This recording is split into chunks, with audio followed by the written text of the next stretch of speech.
भाजपा रेवाड़ी जिला परिषद का चुनाव पार्टी सिंबल पर नहीं लड़ेगी। जी हां, भाजपा की जिला कार्यालय में हुई कोर ग्रुप की बैठक में लिया गया फैसला।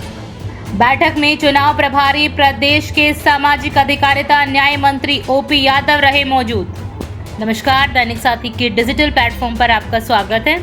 खबर को विस्तार से जानने के लिए यदि आपने अब तक हमारे चैनल को लाइक, शेयर, सब्सक्राइब नहीं किया है तो सब्सक्राइब करें, बेल आइकन प्रेस करें ताकि आपको हमारे सभी नोटिफिकेशन मिलती रहे। जी हां, बुधवार को भाजपा जिला कार्यालय रेवाड़ी में जिला अध्यक्ष हुकमचंद यादव की अध्यक्षता में जिला कोर कमेटी की एक बैठक आयोजित की गई।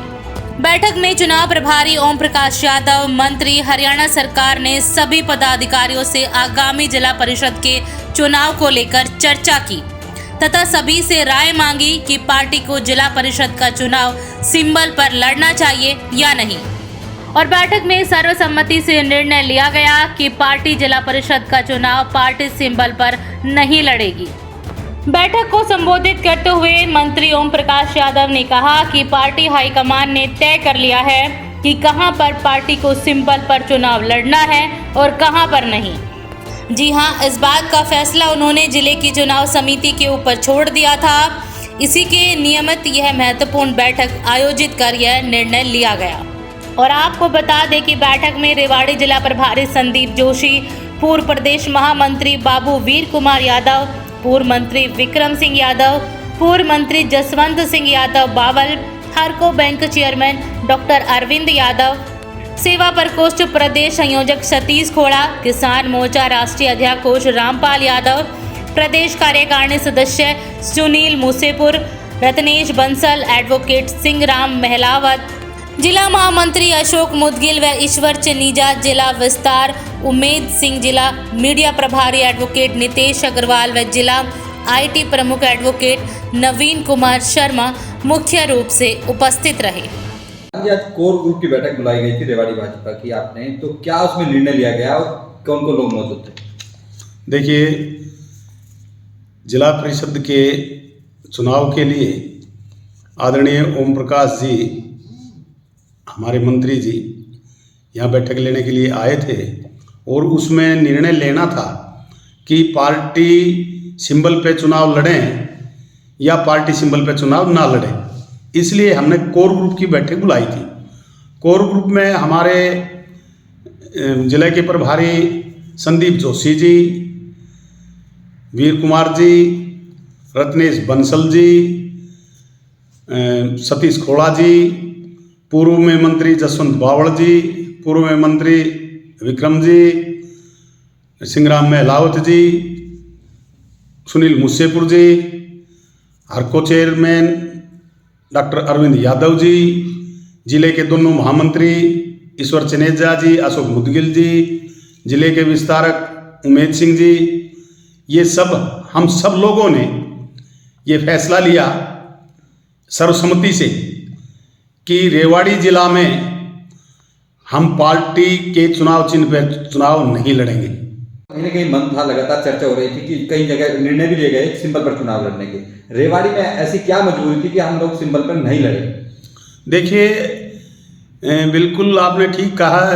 दो जिलों में जैसे पंचकुला और यमुनानगर, उन जिलों में सिंबल पे पार्टी चुनाव लड़ रही है, लेकिन रेवाड़ी में मैंने थोड़ा सा कार्यकर्ताओं का मन टटोला था और राय शुमारी मैंने कार्यकर्ताओं में की थी, तो उनमें अधिकतर कार्यकर्ता ये कह रहे थे कि सिंबल पर चुनाव हमें नहीं लड़ना चाहिए, क्योंकि जहाँ भी वार्ड में, एक वार्ड में कम से कम भी 3 से 4 कैंडिडेट हमारी पार्टी के ही हैं, तो हम किसको बैठाएंगे, किसको रखेंगे, तो इससे कंट्रोवर्सी पैदा हो जाएगी और कहीं न कहीं पार्टी के कार्यकर्ताओं का मनोबल टूटेगा।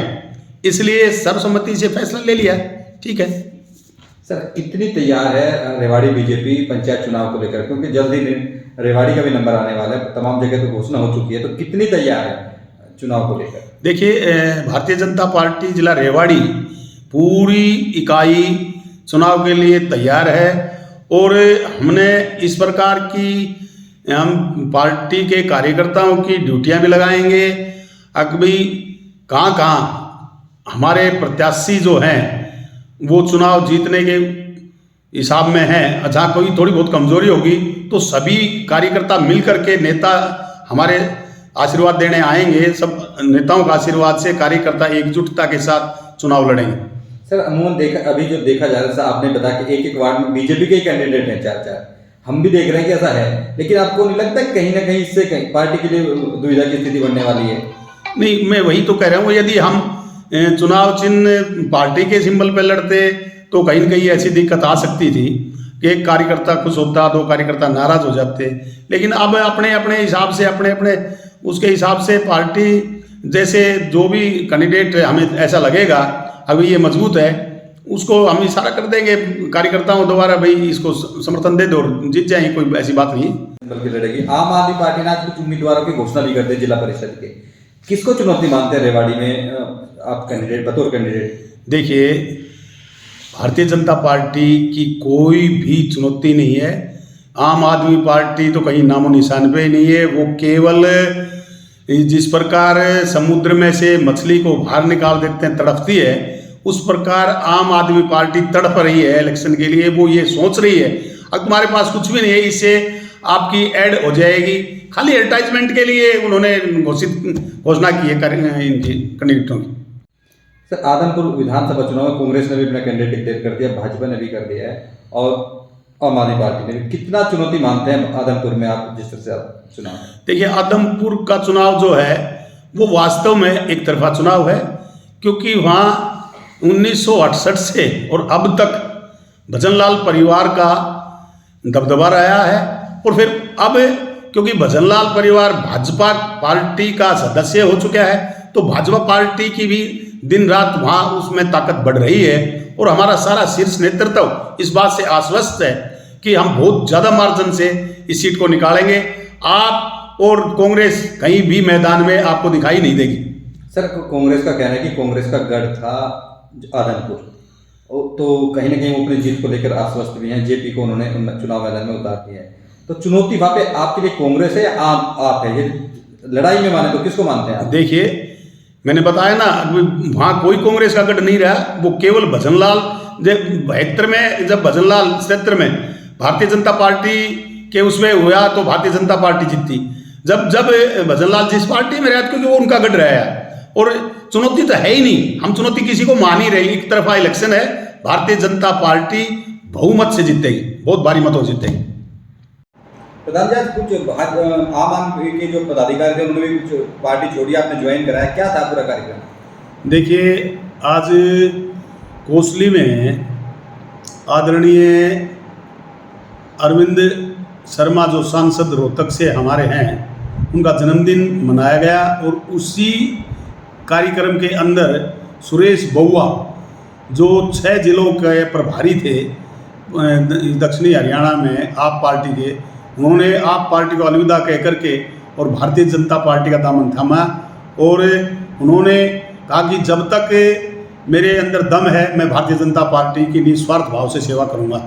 एक और सर, आम आदमी पार्टी चुनाव की बात करती है, अपनी सरकार बनाने की बात, लेकिन इस तरह से लोग छोड़ रहे हैं, तो क्या कहोगे इसको लेकर? मैं बता दी, ये ऐसा समझ रहे थे कि भाई हम ऐसे ही वोट मिल जाएगी। और आदमपुर में भी पूरी उनकी इकाई भारतीय जनता पार्टी में आज शामिल होगी। ये पार्टी सत्ता में नहीं आने वाली, केवल ढकोसला। सब ने केजरीवाल की असलियत का पता चल गया, ये व्यक्ति कहता कुछ है करता कुछ है, इसलिए इसकी नीतियों से परेशान होकर लोग पार्टी को छोड़ रहे हैं।